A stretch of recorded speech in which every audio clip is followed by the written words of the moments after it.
Well, the Buckeye football season's upon us. We're going to break things down with our guys, Dave Holmes and Adam King, 10 TV, along with former Buckeye defensive back Tyvis Powell. You hear him on 97.1 The Fan, along with Tim May, 97.1 The Fan, and Letterman Row. Other than the Michigan game, I want to talk about games that are big on the schedule and what games might give you a concern other than that team up north. You know, I want to start with the first game on the road at Indiana, Dave. And, you know, you say Indiana, it's a game over there. By the way, you'll be able to watch it right here on 10 TV. Is that game over there a booby trap game? And they have been, they've been a test in the past. It's interesting to start in the Big Ten. It's interesting to start on the road, so you do both at the same time. There's a little element there. Indiana's been fluky. I remember, I think it was 2015, the game Zeke had to bust 350-plus touchdowns just to kind of sneak out of Bloomington. Whoa. You were there that day. Whoa. You were there that day. I don't like the way you phrased that. What, sneak out of Bloomington? Yeah. Oh, you blew the doors off? No, we didn't. Yeah, exactly. Yeah, no. So that game got scary. I mean, we've seen some crazy things with Indiana. I remember J.K. Dobbins had his freshman bust-out game there on the road. Justin Fields here. Yeah, so I think they're going to be fine. But, yeah, you want to bring it. I mean, a road game in the conference, it's not the ideal way to start.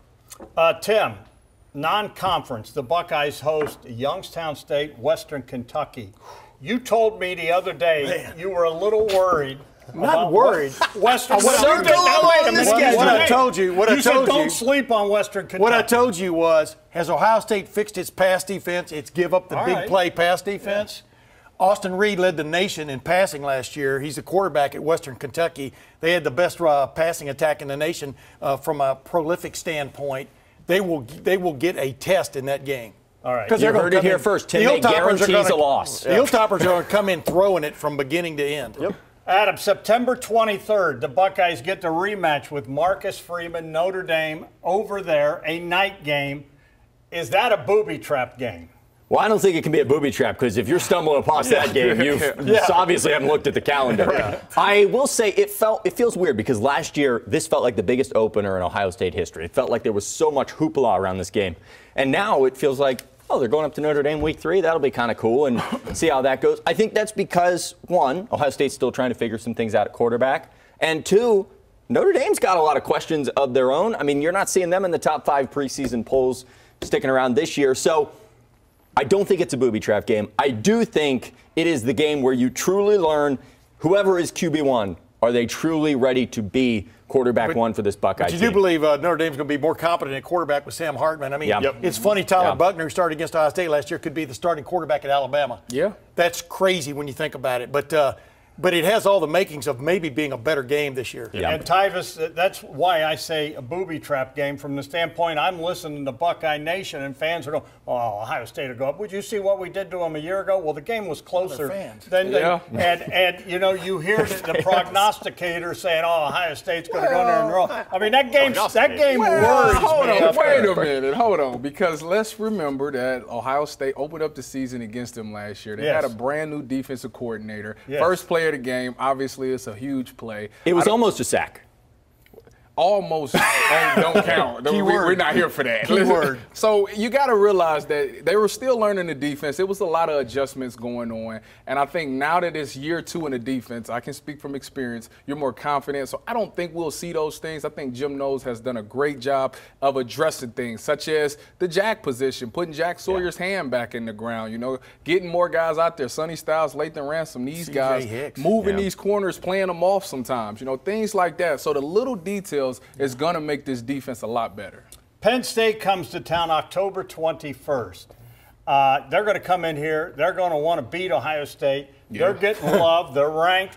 And this will be the last time they play for who knows when. Can any of you one here explain to me why, A, Ohio State would not throw a fit, that this is not a protected rivalry, and why Penn State would go along with it? Someone explain to me. Go ahead. No, I don't understand why the TV networks aren't throwing a protected. Because it's been one of the highest rated regular season games in the country for forever. Let me tell you why. because the Big Ten wants to make this fair. Now, they're going to have to redo it now that Oregon and Washington is coming in. They might have to go back and reassess what they did. Definitely. But if they continue to go along without Penn State being a protected rivalry game, it's to try to protect them from having the team up north and Ohio State back-to-back. See, now if they don't have to play Ohio State and they don't have to necessarily play the team up north every year, that means their record will be really good. So if they're 11-1, 12-0, and the Buckeyes or the team up north loses a game, boom, now they don't have to worry about seeing a back-to-back repeat because Penn State is a really good school. I'm very interested with what you just said and with the pushback, because there was a ton of pushback that Penn State wasn't on that list. Well, now they got to redo it all. Yeah. And so I'm interested to see if because of that pushback, Penn State ends up being, if I'm James Franklin, I don't want that game. If I'm going to see Ohio State, I want to see them in a Big Ten title game. But I think the league was looking at the fact they can sprinkle Penn State in on everybody now. You know, the newcomers coming in. I mean, Ohio State, Penn State, and Michigan are still the main draws when they go out of town. You know, and I think they're almost like wild cards. And so with these new guys coming into the league, they want to create as many marquee matchups as they can get. But I think when you throw one away, which is Penn State, Ohio State, that's a major mistake. And I want to follow up with you, Dave, and Tyvus brought it up, the addition now of Oregon and Washington. I actually like the Washington move. That's a big market. And you know how I feel about Oregon. I think they're soft. The most overrated team in America. Didn't look like it at the shoe. But what? Will you cut that out? Well, I'm just saying. They brought it. No, Dave's never given up a touchdown. One time.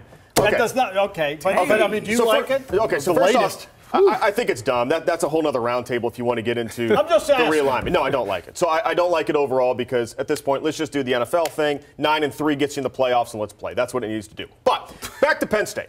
Okay, so wait a minute. You can't just skate over that. Give me 20 seconds on Penn State. So they have Drew Aller, who is a top Ohio kid at quarterback. Nick Singleton might be the best running back in the country.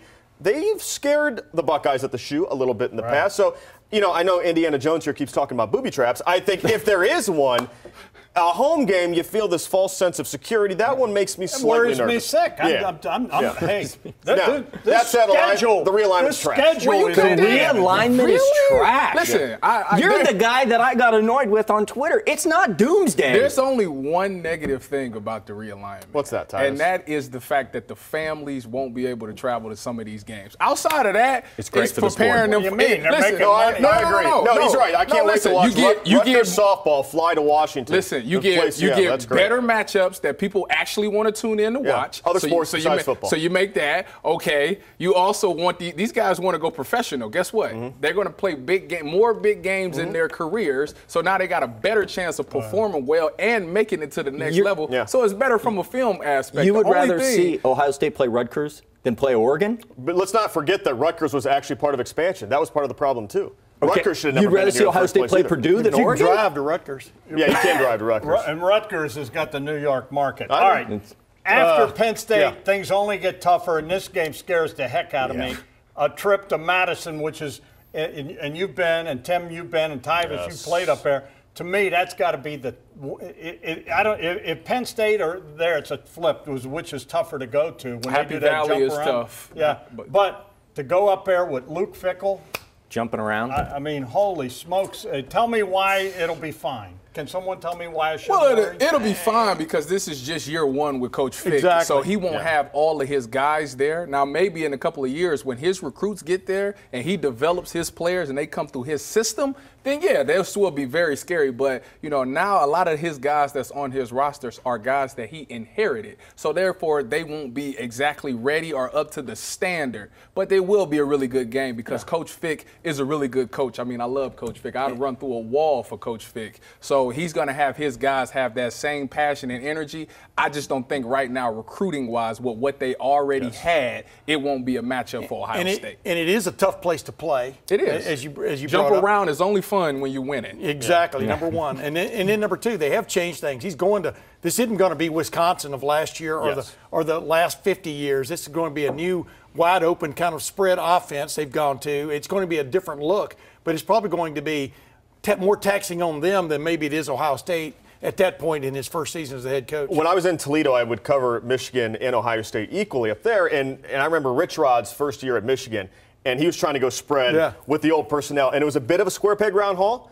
round hole, so I don't know if it's going to work right out of the gate as much as Fick wants it to. Their best player is probably, Braylon Allen, their running back. I mean, he definitely is. He's a stud, so you want him to go for 2K, but I think what they're saying is the adjustment period gives me a little more hope for Ohio State. Yeah, and the transfer quarterback from what, SMU? I mean, they really... I still think that this Wisconsin team is going to be very good this year. I think it's going to be a top 10 matchup when they walk into Wisconsin. I do. Okay. Could be. And, I mean, they're preseason 21. I think it's very simple that they kind of run through their schedule until they get to Ohio State.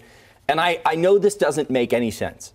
But if they make this a night game, I love when you start a sentence like that. Well, if they make this a night game, be? it changes everything. It will be a night. Yeah. It could be a 3 o'clock game. Unless No, it'd Fox be a has night. the rights to it. That's what I'm saying. I mean, if you play it then, it feels less big. And it's in the morning there. It'll be 11 a.m. But, Yeah. but you know, that is, to me, there's no place tougher to go than there. Yeah. Best chocolate malt in the Big Ten is next door, too. Little place. I At forget the name of it. drugstore? Where else could you go? They call it the drugstore? Men, Oh, yeah, no, it is. Not like CVS. Yeah, you're right. Go ahead. grown men Not walking Walgreens. around with a dead badger on their head. And they're just, and Nothing here, scary. have a And there's cheese always somebody sitting in the crowd Have with a cheese his curd. hunting gear on. Oh, yeah. You just never know. Yeah. They're hunting rabbits. Cheese November heads. 11th, the Buckeyes host Michigan State, a night game, November 11th. Boy, that's could be dicey. We'll see.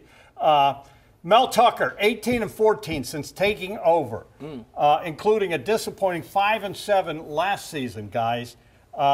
Does that make them even more dangerous because he's got to win this year?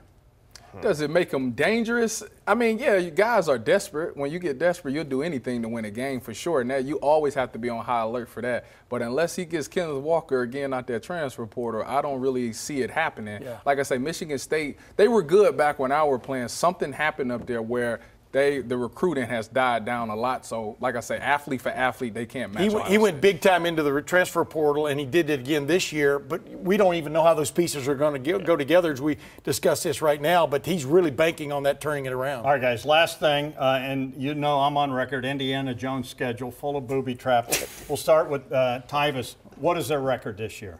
Ohio State? Yeah. 12-0. 12-0 regular season.